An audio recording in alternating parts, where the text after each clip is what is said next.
অনিকে কিছু বখাটে ছেলে টিজ করছিল। তখনই রাহি আসে। রাহি এসে ছেলেগুলোকে অনির থেকে দূরে যেতে বলে, কিন্তু ছেলেগুলো উল্টে রাহিকেও টিজ করছিল। এরপর রাহি সেখানে থাকা মানুষদের বলে, আপনারা সকলে চুপচাপ দাঁড়িয়ে রয়েছেন, এখানে একজন মেয়ের সম্মানহানি হচ্ছে আর আপনারা এরকমভাবে চুপচাপ দাঁড়িয়ে রয়েছেন। আর যদি আপনাদের মধ্যে কারোর সাথে এরকম হতো আপনারা কি থাকতে পারতেন? তখনই সেখানে থাকা একজন লোক বলে ওঠে, তোমার মতো এর আগেও দুটো মেয়ে প্রতিবাদী হয়েছিল, তাদের মধ্যে একজন হসপিটালে ভর্তি রয়েছে আর একজন তো মারা গিয়েছে। এরপর রাহি ছেলেগুলোকে মারতে থাকে আর বলতে থাকে, কি ভেবেছিস মেয়েরা অবলা? না, কখনোই না।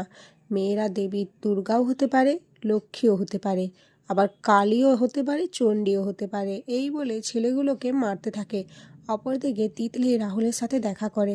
রাহুলকে বলে, তুমি আমাকে ঠকিয়েছো রাহুল, আমি প্রথমে ভেবেছিলাম শুধু তুমি একা আমাকে ঠকিয়েছো, কিন্তু না, এখন তো দেখছি রাহি দত্তও আমাকে ঠকিয়েছে। রাহুল বলে, ছি তিতলি ছি, আমার ভাবতেও ঘৃণা লাগছে যে আমি তোমার মতো একটা মেয়েকে ভালোবেসেছিলাম। যে দিদিভাই তোমার জন্য এত কিছু করলো, আজ তাকেই তুমি এভাবে নাম ধরে রাখছো, মুখ থেকে দিদিভাই নামটা উচ্চারণ করতে পারছো না। আরে যে মেয়েটা নিজের ফুলশয্যার রাতে শুধুমাত্র তোমার জন্য, তোমাকে খোঁজার জন্য বেরিয়ে পড়েছিল, আর তাকে কিনা তুমি এভাবে অপমান করছো। তিতলি বলে, দেখো রাহুল, আমি এখন এসব কিছু শুনতে চাই না, আমি শুধু আমার প্রশ্নের উত্তর চাই, কেন করলে তোমরা, কেন ঠকালে আমাকে? রাহুল বলে, আমরা তোমাকে ঠকিয়েছি? কখনো না, আমরা কেউই তোমাকে ঠকায়নি, ঠকিয়েছ তুমি।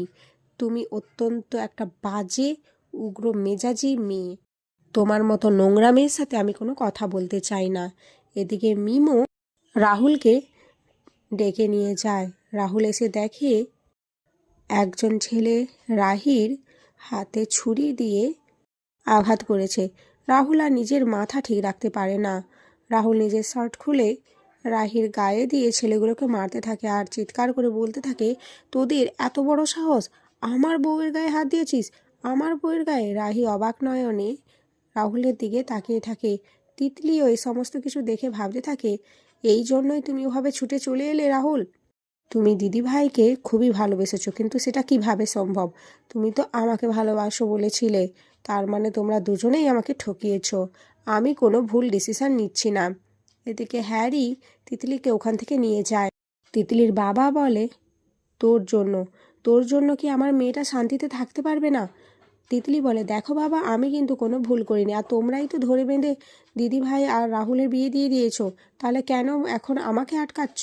তিতলির মা বলে, এই তুই কি শোধরাবি না? বল, শোধরাবি না?